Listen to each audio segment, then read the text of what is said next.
Are white women the problem as white women? A lot of places. Well, first of all, we don't eat all day because society shames us. And so then we show up and we overdrink at comedy clubs and we've been silenced in the workplace, in our home. And then we're like, finally. Not here, though.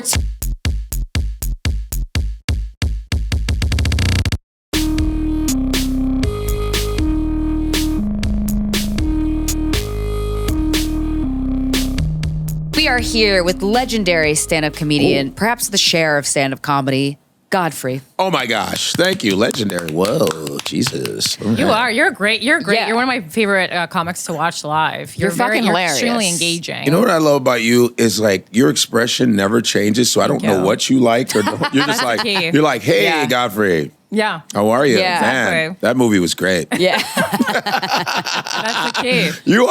Don't you're give it good away for on the politics, face. actually. Politics and poker. That's what I need to learn how to play because I would destroy these people. Oh my God, that's your poker's theme fun. song, Pete. Yeah. That Lady Gaga, poker face. I did a lot of blackout drinking to that. Those were the days. Yeah, miss it. I appreciate you. I'm excited Thank to you. get to know you deeper. I feel like Cool. we use this podcast sometimes as like people that like we've worked with for so long, we know for so long, but like I want to know you. Your boyfriend I know very well. Yeah? Colin, Yeah, Colin. I've known him for years. And Yeah. We've had like serious conversations. Yeah, he adores you. I mean, he taught me how to say cunt the right way. Cunt. He's like, she's a cunt. Yeah. Cunt. That's how you say it, Godfrey. Say And it. tree. And I watched like his videos when he was in a rock band back in Yeah. the day. Like it was good. Yeah. Like, really good. So I've known Colin a long time. Yeah, he's over 10 years. Oh wow, shit. Oh no, I've known him a long time. Wow, you guys go way back. Yeah, Damn. but we had like long conversations of just music and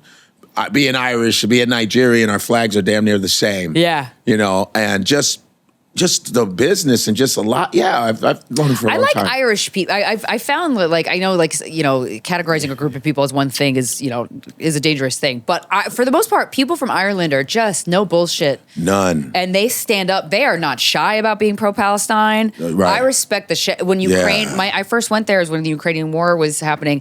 Every house had a Ukrainian flag. Like those people have been through the ringer. Oh no, they're and Irish. They are on the side of the oppressed all the time. And the Scottish. They're just and they when it comes to comedy, those are the people you want in your audience. Oh yeah. They go, oh, Mom, that was so fucking great. Yeah. I love the way you gotta come to Ireland. Yeah, they love all the edge. They don't give a fuck. And I like that. They're very strong. Very strong people. Strong people. And whenever they talk, it just seems really important. Yeah, totally. Like they're telling you an ancient story or something. You know, there's water down the street. Really? I feel like there's a well. Yeah. It just looks like but I learned something the last time we talked, and I was like, "Oh, why you guys? Your parents, you have such interesting like professor parents, right?" My father was an educator for 45 years in Chicago. My mother's a nurse, OB-GYN nurse. She was really good. She trained some of my friends, which is hilarious. Really? I remember my friend Nestor, Filipino guy. You know, Filipinos dominate the nursing industry. Mm-hmm. Oh, okay.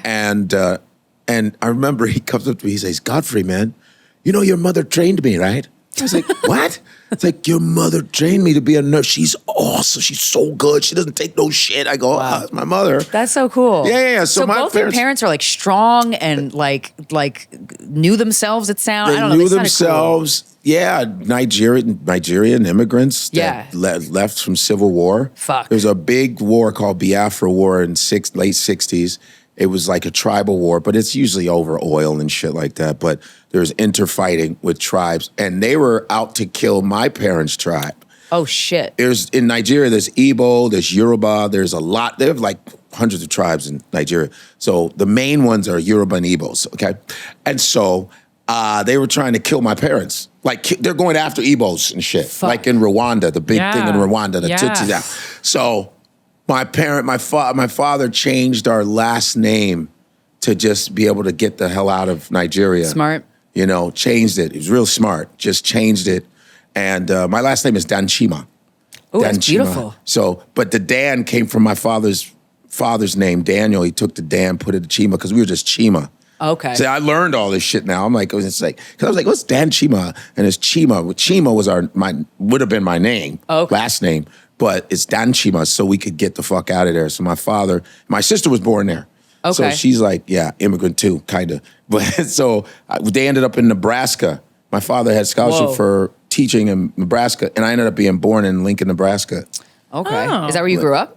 No, Okay. Chicago. Oh, so you were. Oh, right. And then my so you brother were- was born in Chicago. nice. So yeah, I don't know anything about Nebraska until I went to the Funny Bone in Omaha. Oh, yeah. a few Yeah, years yeah. ago. I was like, lot of yeah. fields. They were like, hey, Omaha, Nebraska. I said, well, I need to go there because Yeah. my father worked there when he was in school, and I was born in Lincoln, and I said, yeah, I need to go. I never been to Nebraska, and that's where Warren Buffett. I went by Warren Buffett's house. Oh, is he from there? Yeah, Or Johnny he lives Carson grew up there. Damn. Malcolm X is from. Whoa. Oh, wow. Yeah. Who knew? Gabrielle Union's family's huge in Nebraska. Wow. I love Gabrielle specific. Union. Oh, Just such real a babe. random ass shit. Gabrielle Union. Big Gabrielle love Union's family is massive, like the Unions. Really? Yeah, Nebraska. That's cool. how What me do and they do? they're just known because Oh. of Gabrielle. Just well, I didn't know if known- they were like a political family or Philanthropist. like I think it's just everything. They're just their parents. Her parents are known there. Just Wow. There's just a lot of unions there. Okay. Nice. And so that's how I knew Gabrielle. We connected when I was on MTV when I was doing Spring Break with Carson Daly. Oh my God. What have you Godfrey done, and- Godfrey? That's when MTV was the I shit. loved MTV then. When remember on we know 42nd well. Street there Hell was yeah. TRL. Oh, I went to TRO when I was in ninth grade. But you see what I'm Best saying? night of my life. Yeah, it was. I did 2 years of spring break because there was a guy named Rod Asa who I want to look for. I'm going to find this guy. He ran MTV and he was a fan of mine. He goes, dude, I'm a big fan of you, man. You're so funny. I got to put you on spring break. And it was the greatest shit. I go, I'm on MTV. And Yeah. my brother's like, dude, what the fuck? Yeah. Yo, you're on fucking spring. Yeah, it was Yeah. dope. I'm That's not gonna cool. lie. So I did that for 2 years and just did a lot of stuff on MTV, like the 10 spot. Talking Heads Yeah, they and always, stuff. and then the Talking Head thing came from when I was doing spring break in Miami. It was in between shooting and it was hot and you see all the kids and the beach shit. And in between, it was just like just stale time. It was just time. Everybody was sitting there. So I just got on a mic and I'm around. It was me, Busta Rhymes, Missy Elliott. We're all just there. Fat Joe. We're all just chilling in Oh my between. God, Fat Joe. Yeah, we're all there Fucking love chilling him. in between the music acts. And I just got on stage. I just got up there and started warming up the audience. Nice. Just acting stupid. Boy, it was awesome. And this dude, one of the camera dudes, like, hey, man, I'm one of the producers of this, but we're starting to do this VH1, I love the 80s, You got to be on it. Like what you just did, that was crazy because I know Busta Rhymes was like, yo, that shit was crazy, son. That shit was crazy. And I know Busta from Artie. Artie Fuqua knows Busta? Artie knows. Let me He tell you knows something. everybody. Yeah, I love Artie. Artie's from Jersey City, but I started hanging out with Artie in '98. Oh my God. I want When to I know got here. Artie Fuqua in 1998. Artie Had to have been so Fuqua fun. was on the Def Jam tour. He knew Right. he knew all the rappers. I'm coming from Chicago. Yeah. So he knew all these guys. So I got introduced to Busta Rhymes and Stretch Armstrong and all these great Shit. DJs. And so that's true because me and And Artie. Missy? What? Yeah. Me and Artie partied every day for 10 years. From Sunday to Thursday, because Hell yeah. Sunday to Thursday is the best time to party because Absolutely. the bridge and tunnel people come on Friday and Saturday and fuck things up. So we were just around the models and the artists and the DJs. All our friends were all the best DJs. So we went to like private parties. So we go to Shit. Jay-Z parties and Puffy parties. We go wait, to have you been to a public, freak-off? public ones. Okay. Now, pause. You know what I mean? So that was me and Artie. That's why when we did Louis, we did the one episode of Louis. It was me and Artie taking him to a club Oh, yeah. at Don Hills. We went. That's so The funny. place we shot at was a place we used to party at. That's great. We were told Louis. I said this spot we used to party at. So he goes, yeah. And Louis goes, yeah. Because I know you guys partied all the time, so I didn't even pick you guys. And I said, yeah. Tell me what party to go to on my so show. he knew of us because we always partied together. Yeah. So that episode was us taking him to the club, teaching him how to talk to women. Yeah, that was a great That was episode. just so funny because me and Artie partied all the time. Wow. After we did our sets, we do our sets and just go straight. You wouldn't get tired. No. Damn. I'm talking about, we were at parties with Lenny Kravitz and That's- Madonna and Yeah, that's pretty Janet cool. Jackson. Yeah, you don't get tired. You don't get tired of that You shit. don't get tired on that. Yeah, And yeah. plus, the way we partied was after our sets, because we were doing remember back then when it was just the Cellar, it wasn't the Village Underground, all this shit. So just one stage. One stage, but we were going around the city. I would do Boston. Comic Strip, Boston. I was Gotham, and I wasn't a big Gotham guy until later on, but it was Boston, Comic Strip, Comedy Cellar. So I was doing, it was all of us running around, me, Patrice O'Neill, Burr. It was Burr when he had hair. Burr. Whoa, that feels weird. Yeah. Picture him with hair. We have red hair. Burr, it was Robert Kelly, Norton, Marin. Oh, yeah. Silverman, I remember Marin Sarah talked Silverman. about. It was all of them. That's so Everybody was cool. around us.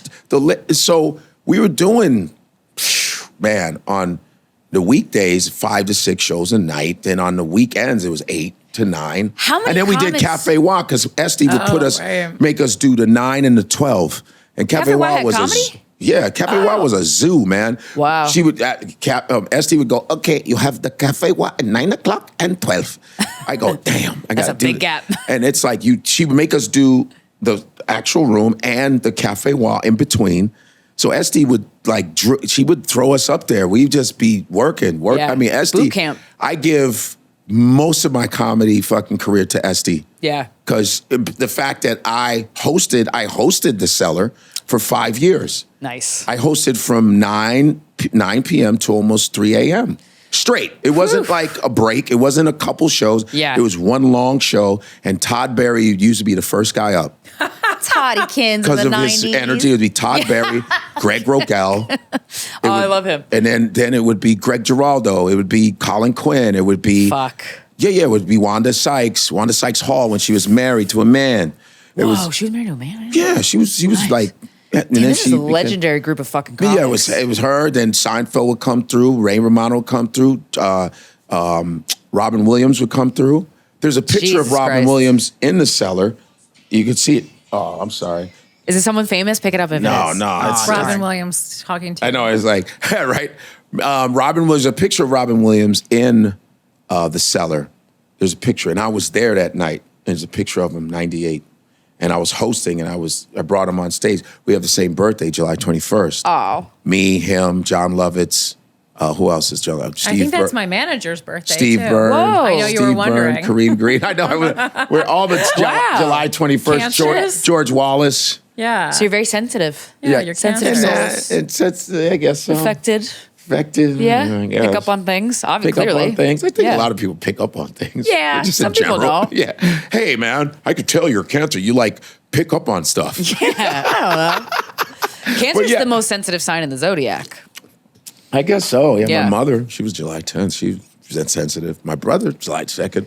Oh, you have a lot of July birthdays. Wow. Yeah. So you grew up with how old were you at this point where you were all Silverman, Wanda? 25. So, 20 did you feel like the most unstoppable human on the fucking planet? because I would host from 9 o'clock. So, and then Colin Quinn came up to me one day because I actually attribute Colin Quinn to how I structured my jokes. He always nice. helped me structure. And then David Tell, of course. And he would be, I can't be like, yo, listen, you need to stop. You know what you need to do? You need to stop hosting. Yeah, because it's gonna fuck you up. It's gonna make you all like choppy. He's like, yeah, tell Esty, stop all hosting, And then he was right. I did it 5 years. He goes, you've done it enough. Yeah. Now do your set. He said, Yeah. you're too talented to be just hosting. And then he would he literally helped me milk jokes and form. Yeah, he was very instrumental in it. Amazing. And Giraldo too, also, because I was around, and Nick DiPaolo before he went nuts. Snapped. And that's a shame because Nick was funny than a motherfucker. I've listened to his earlier albums. He's a funny motherfucker. And I used to watch Nick on TV. Yeah. Mm-hmm. Yeah. I used to see, who's this dark looking Italian dude? Yeah. I don't know if he's Arab, whatever. He's so funny. And I would watch him, and so it was all of us on the same. It was also, what's his name? Golly, there's David Tell and there's Mitch Fatel. Oh, yeah. Mitch Fatel. Yeah. It was Mitch Fatel. It was Mike Royce. Oh, I know Mike Royce before he became a massive producer. Yeah. I would do the late nights, and Mike Royce would be hosting that Wow. shit. It was Jim Florentine. Beautiful. Yeah. It was beautiful. It was Jim Florentine. Jeez. It was just, you can keep naming them all. And yeah, I was, you know. Did you know it was special when you were doing it? Yeah, man, because it was like, there's Robin Williams just came, it was Ray Romano, then Damon Wayans comes on. Now Chris Rock is here. Now it was just like normal to me. Yeah. And I remember bringing up people, like I remember when Ray Romano, the coolest individual, he'd be like, listen, don't make it a big deal. He'd be like, don't make and I go, don't worry, I got you. Yeah. So I would bring all of them up, like this next guy you might have seen on an episode of Everybody Loves Raymond. So people don't, no one gave a fuck. Yeah, and then he go, name's Ray Romano.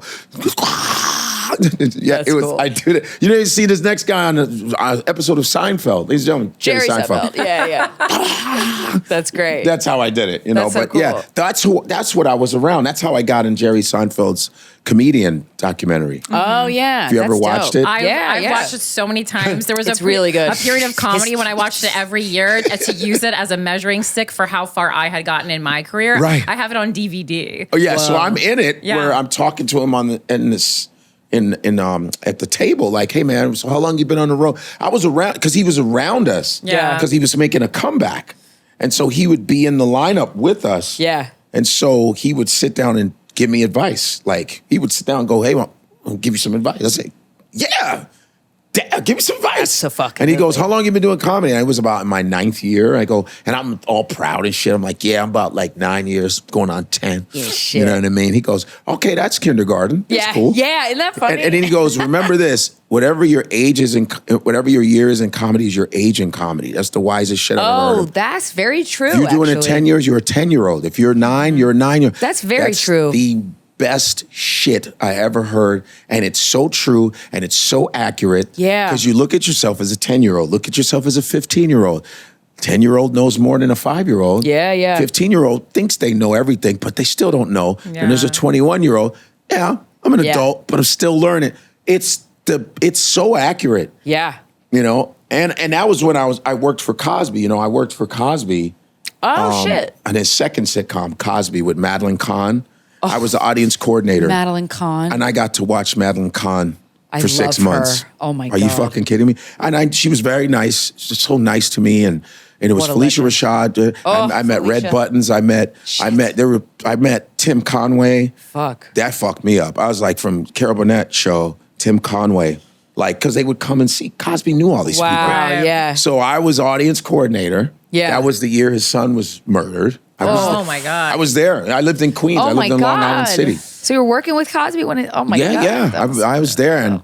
And to do audience coordination for Cosby was like a task, because it was every Thursday. They did 2 shows, 2 tapings. You did one at 4.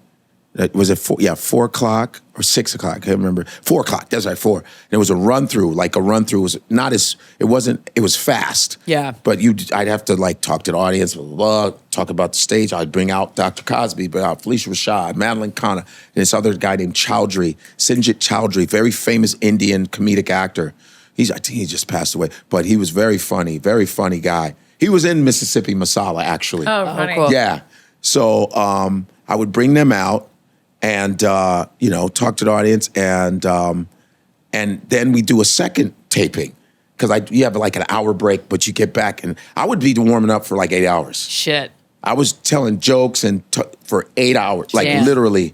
So you were in boot camp this whole time. And you had to be clean. Yeah. There was no. I don't know if you ever been watch people. I've seen Reese warm up. Okay, where they sing songs and Yeah. they didn't allow that. They give out T-shirts or they Not on the Cosby. So it's just straight stand up? Just talking. Oh, okay. Or you can ask them a question. You could do crowd work a little bit. But it was really clean shit. You couldn't. Yeah. Because they had a feed going on in the CBS in LA too. So someone was watching. Oh, Cosby was make sure they can't do no. It's family show. Right. So I don't know how I pulled it off, man. I would come up with shit. And I remember there was a group of Hasidic Jewish guys that would come see me specifically. They just came for me.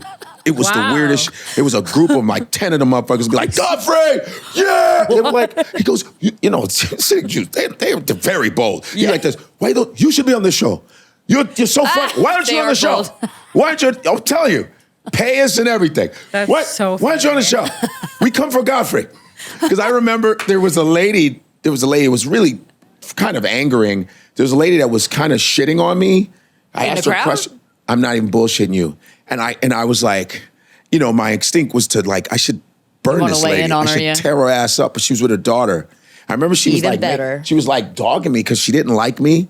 What? And I remember it got so bad. And then I remember the Jewish guys get up and go, "You're lucky you're not at a comedy club because he would have taken care of you." Facts, though. They see me at a comedy club. Like, you're lucky. You're lucky you're here. He would have, my God. Godfrey would have, oh, yeah. Are they still your fans? Yeah, these guys, these amazing. dudes were my it was the weirdest shit. So I remember it got so bad because Cosby can hear everything. And Cosby came outside. He came out.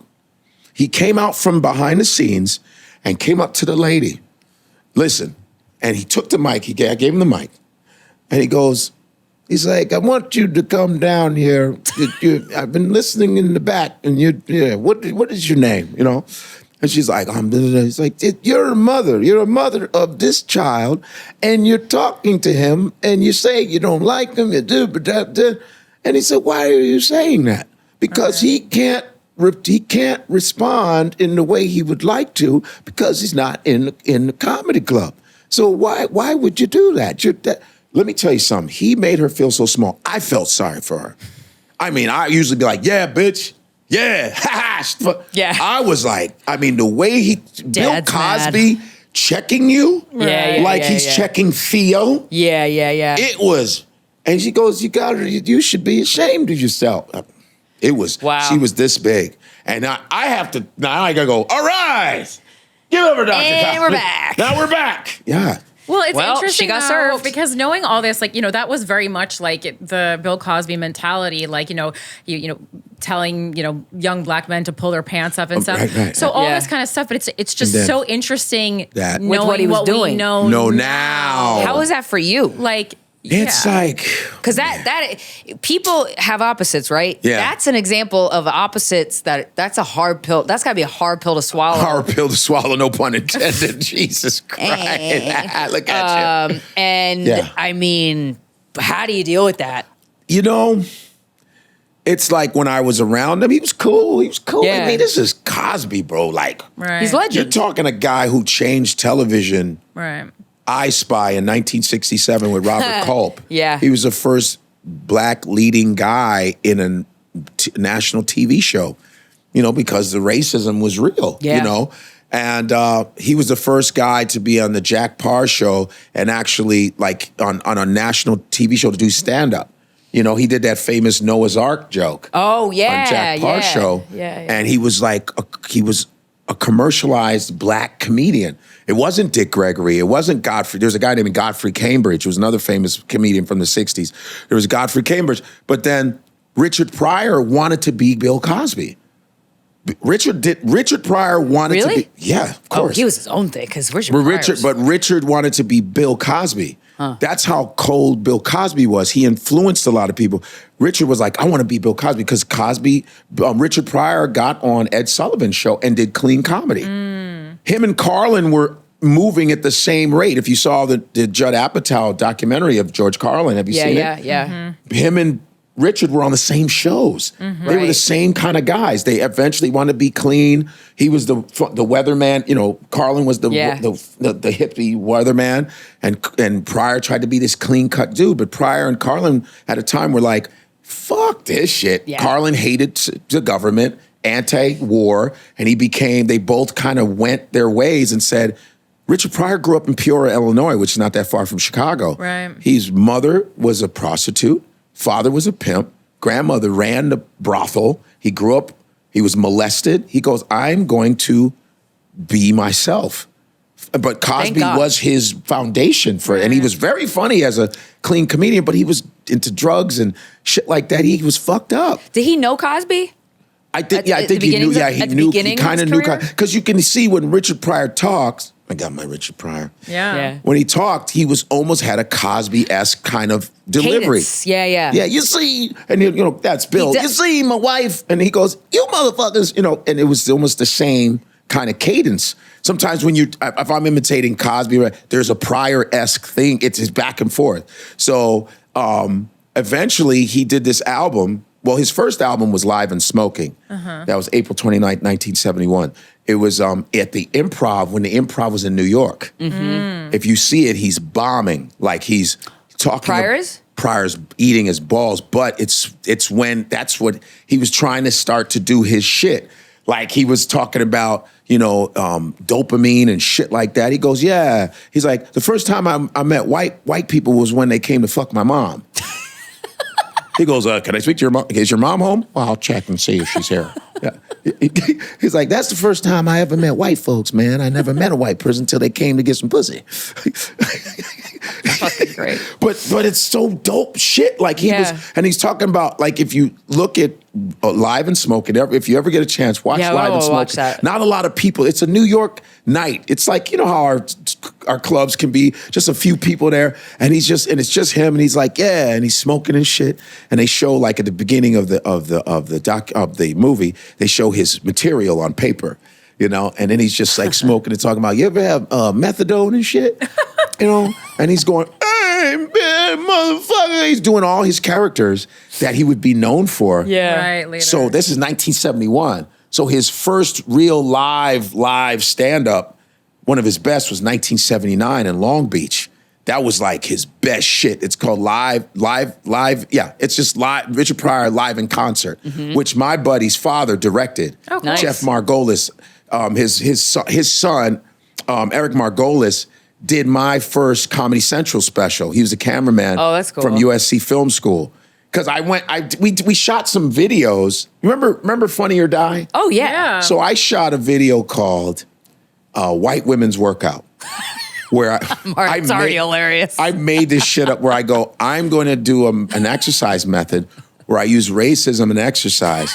I scare the shit out of white women to losing weight. It's the dumbest, but That's fucking great. It went super viral, Right. like supremely viral. And I shot at my friend's, his father's office in LA. And I'm in the office and I see this big ass poster of Richard Pryor. The live From in the concert. special. I go, why the fuck my dad directed it. I said, that's your father? Oh, wow. Holy shit. And then, I hung out with his dad and he directed was it the Oscars? He was director of the Oscars or the Grammys for 10 years. So, he has pictures with Michael Jackson. He goes, yeah, I used to hang out with Michael Jackson. My friend, he goes, Michael was the coolest dude in the world. Like, Michael didn't do any of that shit. It's bullshit. Whoa. Michael liked to eat Kentucky Fried Chicken and play video games with me. Interesting. That sounds like a good time. Michael was the nicest dude in the world. That's awesome. Yeah. Well, I want to go back to Bill though with you because Bill Cosby. Yeah. Because like it's got to be weird and it's got to be a mind fuck to like admire somebody, rightfully so, for all of their contribution to and your I still inspiration. do comedically. I still but do. That's okay. That's okay. Though. And but the thing about all this shit that happened, remember, you're talking about people in the 60s and 70s when shit was wide open. You had Facts. Quaalude, you had women, you had drugs, women. I mean, even now you get drugs, you can get women. In a subtle way. If you have drugs and liquor or bottle service in a club, women are coming to your table. Yeah. You know what I mean? Yeah. They've always been attracted to that shit. I used to go into bathrooms with, especially always white women. They always go to the bathroom together. I go, they're about to do some coke. Because they'd be like, hey, you want a bump? I go, no, I'll watch you guys. I want to watch you guys do this so I can have a story. So I've done it with a few of my friends where they're just doing coke and talking about bitches they don't like. Yeah. And they're doing that. I go, no, I don't do any of that shit. I was never a coke person. Drugs, Nah, I knew comics that did it. I knew people who overdosed. Yeah. Yeah. Like with the whole Greg Giraldo thing, who was a brilliant roaster. Yep. We're talking about Harvard lawyer. Yeah. That motherfucker was a beast. And an amazing Spanish guitarist. You ever see him do Spanish guitar? Greg? Really? Oh, that's interesting. We have the same. Rick Dorfman managed Greg Dorfman? for a long time, so he would tell me all these amazing stories I was about there. Greg. When we had a guitar, there was a guitar, because I know it's Noam. Noam is a guitar player. Yeah, he's a great musician. So we had a guitar, and Greg, I was wow, I didn't know that. I was like, he had chops like that. I was like, God damn, dude. It was like Charo. You know Charo? Yeah. There was a lady named Charo in the 70s. She's still around. She's a Spanish lady. and she was like this Latin lady. I just met her like last year. Wow. I like go. Was it the blonde lady? She has like reddish hair. She was. I go to conventions and just meet random people. You met fucking Charo. Yeah, I was really excited. I waited in line for a long time. That good. I'm glad you did. You take a picture? Yeah. Fuck, man, I want to see that picture. So Charo was this before Sofia Vergara. It was Charo who was sort of like stereotypical Latin sex idol, appeal. And it was almost buffoonish, right? Because all she does, what could she do? It's the 70s. Yeah, you got to play the game. She's trying to make her money, and to come to find out, she's an exceptional Spanish guitarist. Wow, she's one of the best. I love that. She's so amazing, and I go, we never got to see that. Yeah, because the racist you were shit, catering to people's She was in like her little chest and titties and doing that, kissing men and walking away. But she was a trained, amazing musician. Wow, there's so many people like that. I love when people surprise me like that. Yeah. What role, can I ask you, like, what role does women play in your life? Like, I imagine you got pussy whenever you wanted to. Like, you're a good looking guy, you're very charismatic. Listen. How is your dating and sex experience? Not every girl likes me. That's another thing guys got to understand. Not every girl likes you. They're not everybody's type. Which makes the world great that. You don't have to be everybody's fucking type. But I ain't gonna lie. We all like. You cleaned up? Yeah, man. Yeah, good for you. That's great. You're a performer. You're a performer. I know, but so comics are kind of ugly. So to be attractive, a handsome comic and a really good comic, I feel like and just her expressing going, yeah, comics are ugly. Most comics are ugly, Godfrey. You're one of the hot ones. Oh, really? Well, that's good. You're very handsome. Yeah, thank you. But I know I'm not everybody's type because you know what? In fact, I get heckled by women a lot.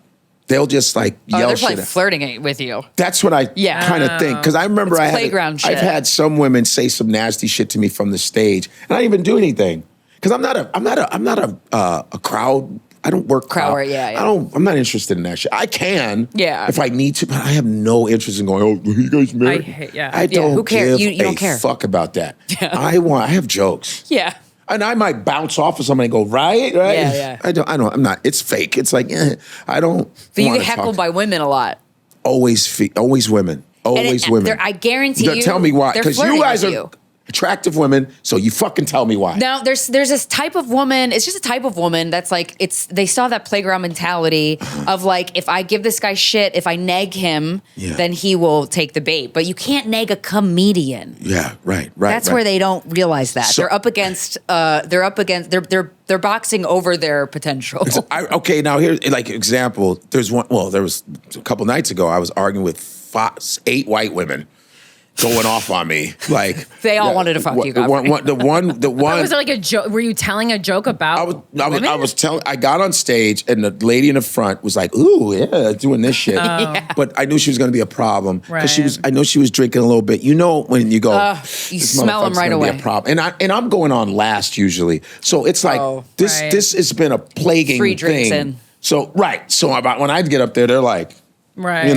So I'm like, shit. So I'm not going to pay attention to it. Because she was moving a lot to get attention. She was, it's like being an extra in a movie and you're doing shit and the camera's like, guy, just walk past. Don't do that. Don't do a dance. Yeah. Scene stealing. Scene stealing. And so she's like moving around and I'm just ignoring her. So I'm doing this joke about heterosexual man and we got to find our place.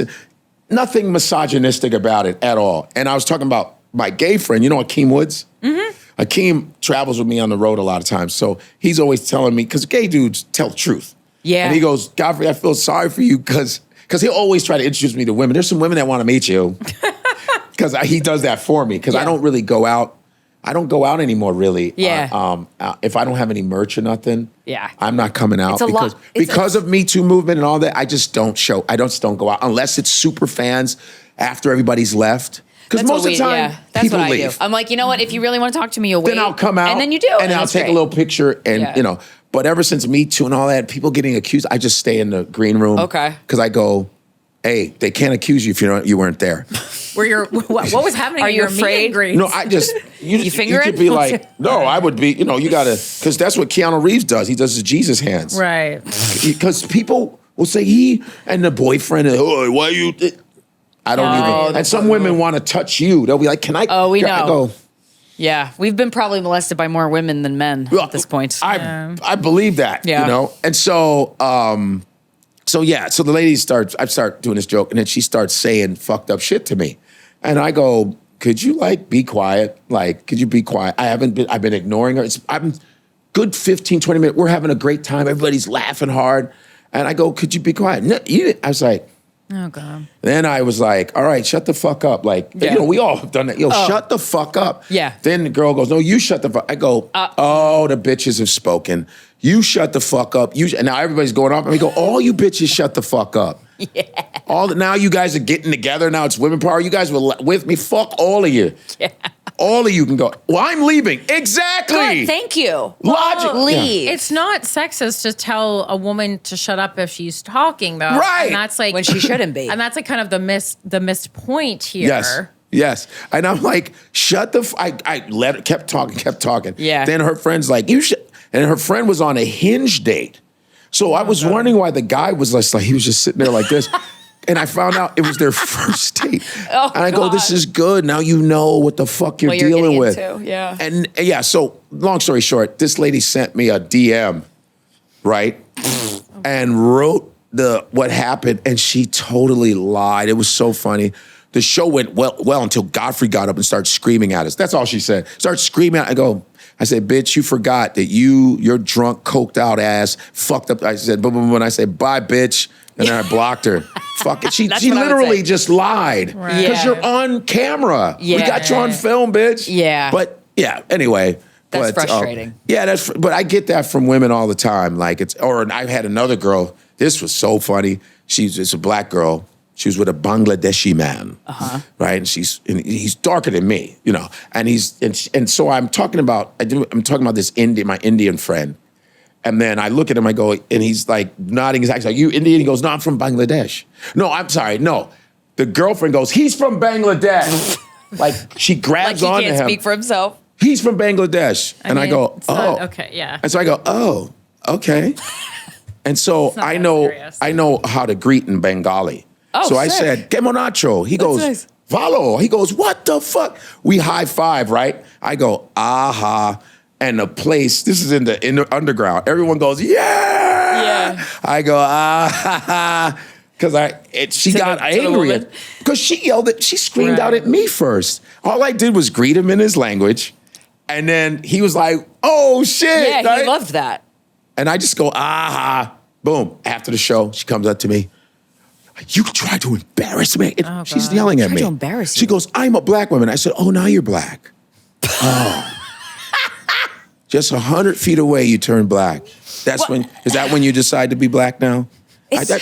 It was dumb. These black women. You yelled at me. I didn't give a fuck what race you are. Right. But I said, "Oh, but now you're black, huh?" It doesn't have anything It's so to do with interesting. anything. It's so interesting because like we've hosted a show for like 12 years, whatever. Damn. Like, yeah, a long ass time, and like we hear from women. I meet them after shows, and I fucking love them. But like when I go to a comedy club, Yeah. I like the men more in the audience than the women, Yeah, and I don't want that to be true, but it just is. Are white women the problem as white women? A lot of places. It's usually 98%. No, fuck that. 99%.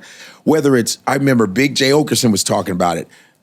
Dan Soder, all of it. They feel like the victim. They get in trouble with, and it's like, there's somebody, this person was drunk. I go, was it a white woman? Yeah. Always. Are they a problem? And they're a problem for white women comics. Correct. Well, I know. I was trying to kind of like look through. You are right. To write a joke about and Yes. explore Please why do. white women specifically do get drunk and talk during shows.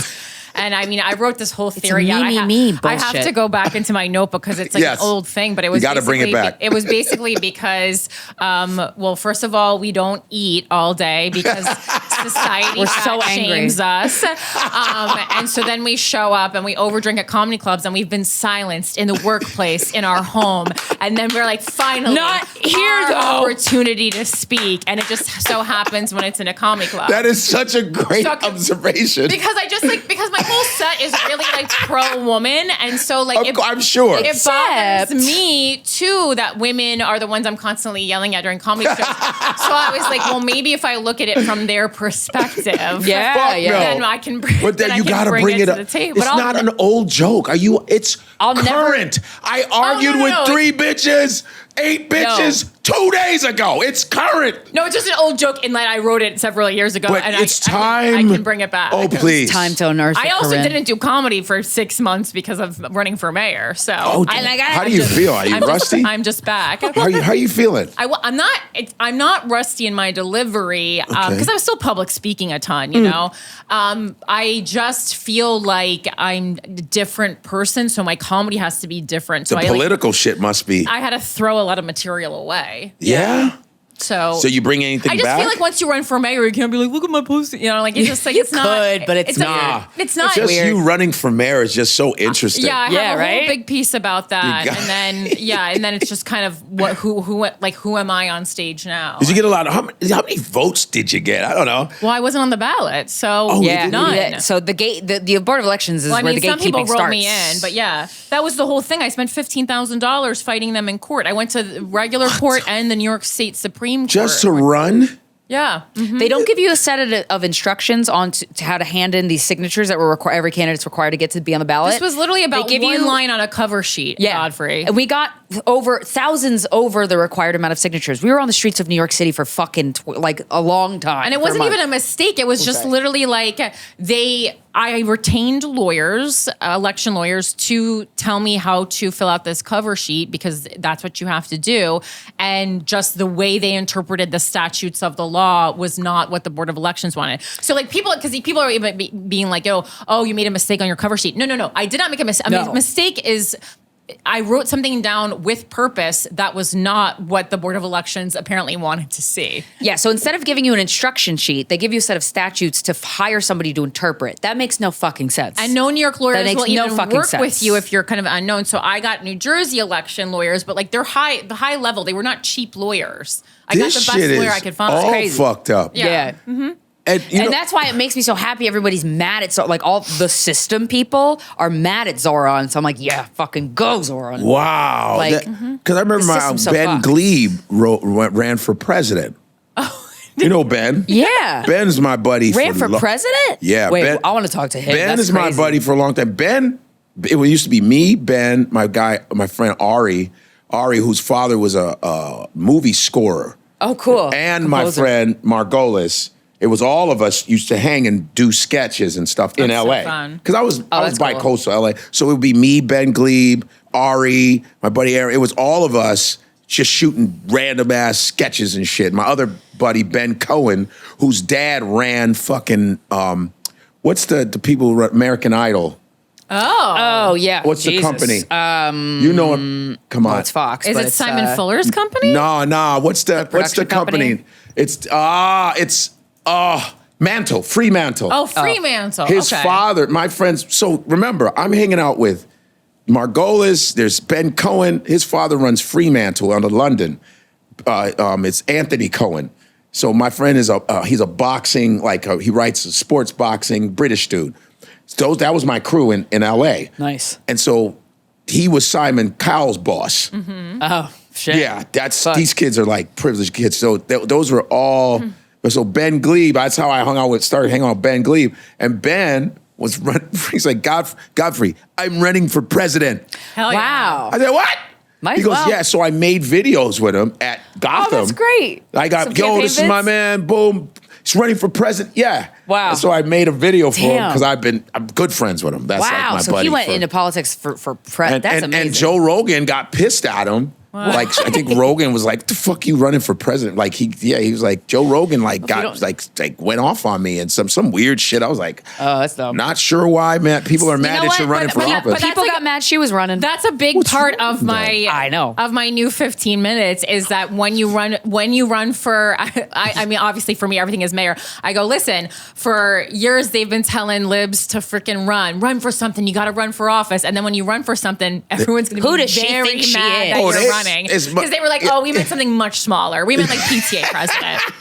We didn't mean Be on the this. school Are you board. going to run locally? Would you run for local office? I mean, mayor is local. local. I mean, look, office. my fault, dummy. Like assemblyman. Not national office. I meant like something like state. alderman or a borough president or Assembly would member. you do assembly member? some of That's what I meant. Well, the thing Super local. is Yeah. in New York City, it's the most competitive municipal politics in I'm the country, sure. even more than DC. So, like, And more than Chicago? it's I mean, Chicago's on the list, but everyone on my team was like, New York is the worst. It's the most cutthroat. It's the most corrupt.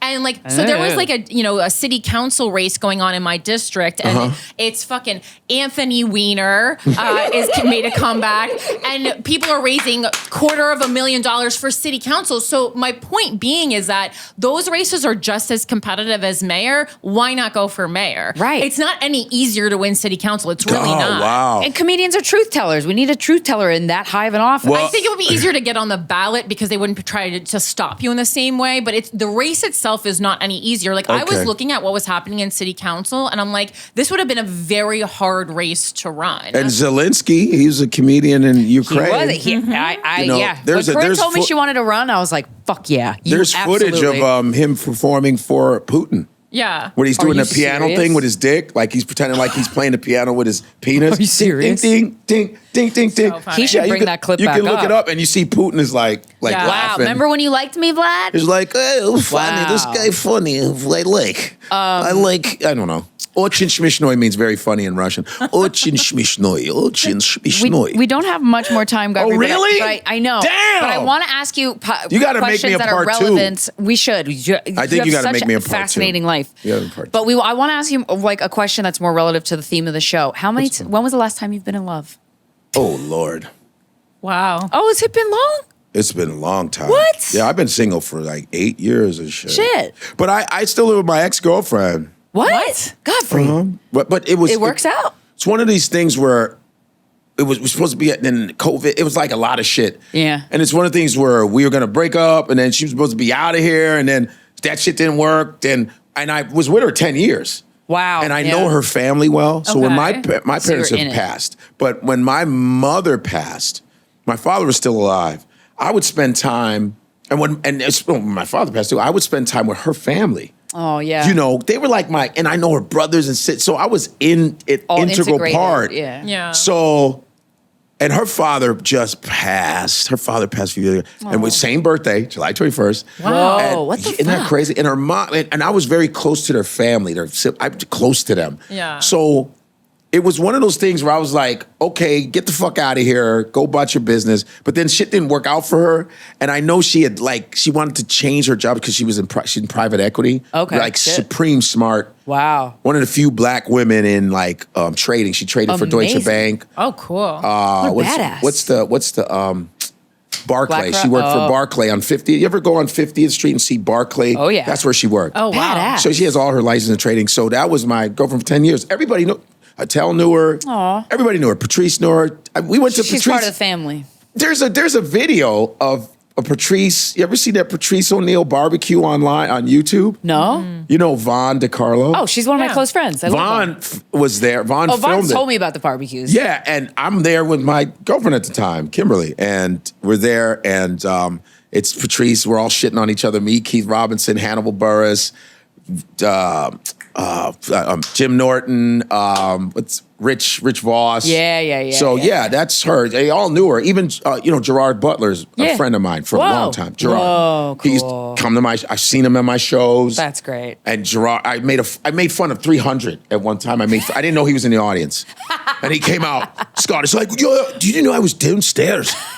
I was downstairs. Whoa, Great Scottish accent, And by then the way. we became friends. I've been friends with him for 13, 14 years. Amazing. And he knows my ex-girlfriend Wow. too, because he's always asked about her. How's Kim doing? She's Yeah. good. And so I remember when we were arguing, me and her were arguing at the comedy club, and he broke us up and separated us. That's who I would want to break up a fight I Gerard's have like with my this. boyfriend. Calm down. I'm going to talk to her. I would listen to that. Yeah. And I've been around where Gerard was having problems with his. Oh, that's sweet. Yeah. So I know him that well. So wait, was you and but Kim still? yeah. Yeah, but because it's one of That's those kinda things nice it where works. it's actually a well-oiled machine. That's beautiful. we're friends. We're totally platonic. And you can both hook up with other people, and you don't get upset. Fuck no. That's amazing. I'm not in You're not that possessive. space anymore. Right. Yeah. But we're really, literally brother and sister now. That's really nice. But we eventually want to. But first of all, out of the 52 weeks, I'm gone 40-something weeks. I'm on the road Right. all the time. Like this Yeah. weekend, I was just happened to be in town. Yeah. You know, every once in a while you get 1 week off. But yeah, I'm gone. I've been fortunate. See, this is another thing. Road gigs, don't ever take it for granted. Yeah. Be happy you're working. I love being on Be the road. fucking happy you're working. I Yeah. want to hear that. What's it like being on the road? You travel and you rest half the time and then you do your shows. Yeah, and then you work Ooh, for 1 this is hour. a bitch. Yeah. What are we doing? I love the road. Like the roads, they make the road sound so. Now in this day and age, you got a cell phone. You can watch whatever the fuck They got you Wi-Fi want. in the It's green not room. like the 70s road. Yeah. It's not like the Where 60s road the where I green was at room the is the colored manager. hotel and then had to walk 900. No, you got all your technology. You got video games. You can sleep. Yeah. You know what I mean? Yeah, you sleep Even though in. you're in North Carolina and it's not as busy, but you're chilling half nice. the time. Yeah. And then you go and you do an awesome show. You're having fun. Then you got your rider is full of root beer. I love root beer. You got all they buy me like all the brands of root beers that I Nice, want. nice. You can eat whatever That's the fuck so you funny. want. I'm It's trying great. to see where the problem is. Yeah. Don't you get tired of traveling? You get tired in general of doing anything. Yeah. But you know what's so funny? You notice people who aren't employed still get tired and go to sleep. Yeah. Crazy. You know what I mean? The Also, body's amazing. You still go to sleep. Getting to see the country you live in, especially like Yeah. a vast country, Yes. makes me understand the politics more, Man, everything more. There's People. nothing like coming back to a city you've been to 18 times and you murder because you're comfortable. You're like, yo, I was on Main Street. What the fuck are they doing? Yeah. It's the best when you're comfortable in all these cities. You Yeah. know them. It's amazing. Hey, you know how much easier the road You is know now? what pisses Toronto off. You know what Edmonton Yeah, you loves. go, know what yo, Texas man, what's loves, up with those fucking Oilers, dude? Yeah. What the fuck, Calgary? Are you fucking? That's what you want. Yeah. And then you build your audiences. They know you. Who doesn't want that shit? Who wants to be like, oh, where am I? Fuck all that. Yeah. And then you're making money. And then during that strike, that 118-day actor strike, I was making money. Yeah. Because guess what? Guess what never, ever stopped was live performing during the Great Depression. Who was the richest man? Charlie Chaplin, Buster Keaton, Mary fucking Pickford. Yeah. They were making the most money. Chaplin was the king during the Depression. Because we're all turning to art to help us. Period. So they were like, man, I was like, I'm having a great time. And I know people who were trying to get back into headlining while they were during the strike, and half of them couldn't do it. Yeah. And then I was on social media. I got on that bitch. I became a hoe. Yeah. I love your and Vaughn's sketches. I was on live for 2 years in a row. Right. Wow. Yeah. 5 You hours. committed. I just stayed on. I go, you know what I'm gonna do? There's nothing else to do here. I'm gonna stay on live all day, every day. And I ended up, Lenny Kravitz became a fan, Nas. I got his number. I talked to Nas. They were like, man, I love what you're doing on, because everybody was home. Right. Yeah. And I was like, I'm gonna be. I'll be home with you. Then I would do the voice, the character work, because no one thought they didn't know I could do so much. Oh, And wow. I said, yeah, I was rejected by SNL 3 times. Really? My Damn. first audition was at the comic strip Nice. with Jimmy Fallon, with Kevin James. Whoa. It was everybody, Tracy Morgan. And I got a standing ovation. I was the only one to get a standing ovation. Didn't get to the second round. Yeah. They didn't pick me. I didn't Yeah. even make it to the second round. I feel like they just have slots that they want to fill, and they like, I want this type of guy, this type of guy. Yeah, I didn't make it, Yeah. you know, and then I went again. I did a table read with Colin Quinn because there was an Adam Sandler script he was going to produce for Colin, and I did the table read at the SNL studios. And Colin called me, said, hey, I know you can do a lot of accents. I need you to play. So I played like 6 characters. Oh, Wow. That's and awesome. so I'm reading, doing all my shit. And it was Tracy Morgan, it was Horatio Sands, it was all just there. And I was doing my shit, just helping out Colin. Yeah. You know, what's her, Marcy Klein? Oh, yeah. The producer at SNL. That was Yeah. Calvin Klein's daughter. Yeah. Oh, Yeah, she comes up Yeah. to me. everyone knows everyone. You're hilarious. It's just so disappointing. I'm like, can anyone just like earn not something? be someone's kid? Right. It's driving me nuts. Wouldn't that be actually. It's so not. It's cool. like because I'm Calvin Klein's daughter. I went into a depression when I found out that Gracie Abrams was J.J. J.J. Abrams' daughter. A legit depression. Are you serious? Yes. Yeah. Why can't anyone? I just like want Why can't anybody be from the mud? Climb the goddamn ladder. just Everyone's grow like, up oh, in my Union, father New is Jersey, and now you're famous. famous. Yeah. Wow. J.J. Abrams. He was a fan of mine, and I remember he was like, "I like your stuff." I was like, "Can you put me in a fucking movie?" Yeah, for real. Damn. So real quick, So what the fuck was I talking about? Marcy Klein. Marcy Klein SNL. comes up to me. Oh, who are you? I didn't know it was this blonde lady. Who are you? Who are you? And I'm thinking I fucked up. I go, oh, I'm Colin's friend, Godfrey. She goes, I just saw you transition from different accent. That was unfucking real.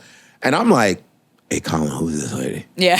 He goes, Who's this white lady talking about? that's Marcy Klein. She never does that to anybody. That's a big deal. Blah, blah, blah. I said, okay. She goes, I need your information. That was when I was William Morris. She goes, I need your information right now. I go, okay.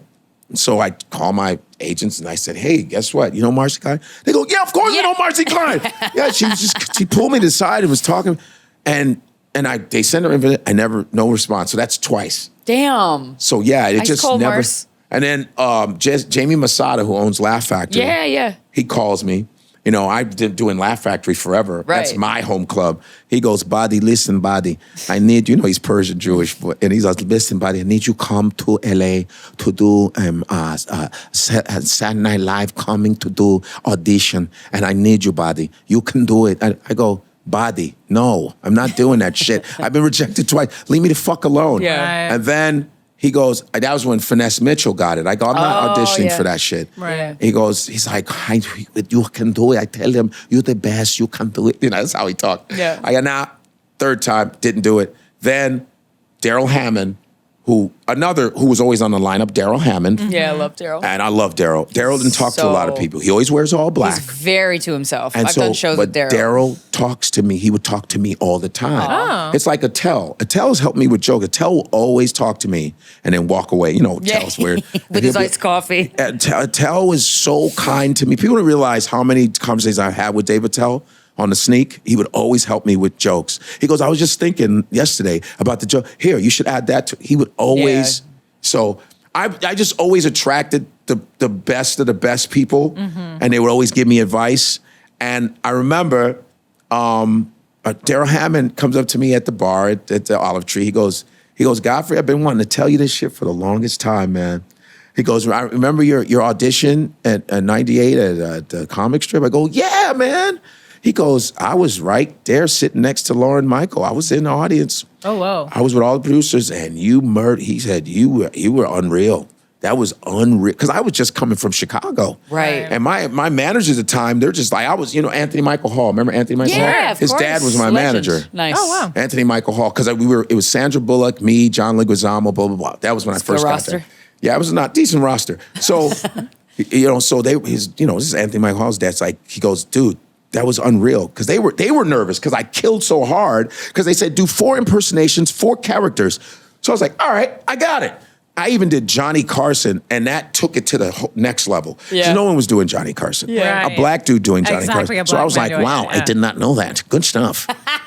And the place, I'm telling you, I don't ever forget that. I rocked that bitch. Maybe you were too good for SNL. But either way, Yeah. Honestly. I grew up watching talented people. I don't know. Yeah. You watch Carol Burnett, you watch Red Fox, you watch Joan Rivers, and I go, I want to be good. Isn't that Yeah. what you're supposed to be? I didn't Yeah. know, but this show business shit is so twisted. they don't want you to be too good. But I come from the athletic world. Baseball, I played baseball, I was football, and I was track and field. Nice. I had coaches that go, what the fuck are you doing? You got to catch the ball. The fuck, I had coaches that yelled at you. Yeah. We got to win. Yeah. So I take comedy as a sport. Yeah. You go to practice every day. You try to be really good at it. Comedy should not be done in a whack. You should be trying to be good at it. Yeah. It's really hard. Right, yeah. It's like acting. I don't want to suck. I want to be like good. I want to be like Denzel and Brad Pitt. I want to be like, what's her name? Who I love the most.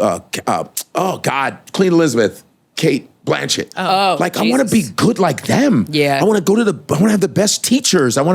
Why would I want to be whack? So I take, that's why I'm always on stage. I don't take it for granted. I don't think I'm that great. I go, I got to keep doing good. Yeah, reps. I want to keep, reps. So that's what I done. I was like, wait. So Daryl Hammond goes, hey, man, I've been wanting to tell you this for the longest time. I was there and it was a no-brainer. But I'm going to be honest with you. As a white male who's been on the show for 16 years, I want to tell you, he goes, you were too good. I knew it. He goes, and look at how you look. That was gonna be, you would have outshone everybody. Yes, I was thinking that he didn't too. want to see. They didn't want to see that Eddie Murphy shit again. They didn't want to see that. Eddie took over that because Eddie made SNL number one. Yeah, he agreed. It was in third place, and it's a showcase show, and that's why it works. It's not like you're a headliner and it's a showcase show, right? Oh man, God, is that famous I'm so person? sorry. No, Darn it. No, it's not famous. It's a rich person though. Yeah. No, just kidding. But yeah, it was like. Yeah, he was like, he didn't want to see that again. Why you think Eddie Murphy and remember Eddie Murphy and Lauren had button heads? Because Lauren didn't hire Eddie. It was Dick Ebersol. Right. Ebersol was there, right? Yeah. And that was when Charlie... And Eddie would call the studio to get an... Eddie called in to get an audition. Yeah, and Charlie Barnett, who was a comedian that Dave Chappelle loved so much, who used to do comedy in West 4th Street, he was the guy that was supposed to be chosen, but he was illiterate.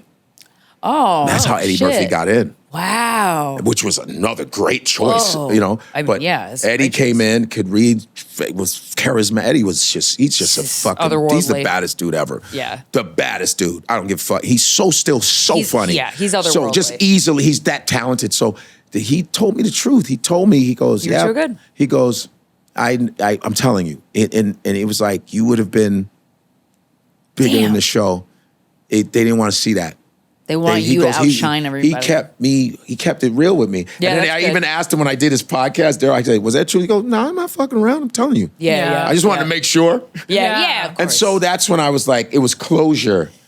That's nice. And it's nice. And it's kind of sucks because you go, damn. So I said, let me take advantage and do online. Yeah. That's why social media has saved a lot of us. Yeah. Like you feel like there's no hope. You can be free and as good as you are. The gatekeepers are kind of like over there. You don't even have to give a fuck. And then when I started doing like stuff with King Batch and all these influencers, I'll go, these guys are millionaires. Yeah. Right. And there's no gatekeepers. No. They're doing whatever the fuck. So I started doing shit with them. Yeah. And it really, my shit funny, surged up. Now I'm known every fucking where. Nice. Because of social media.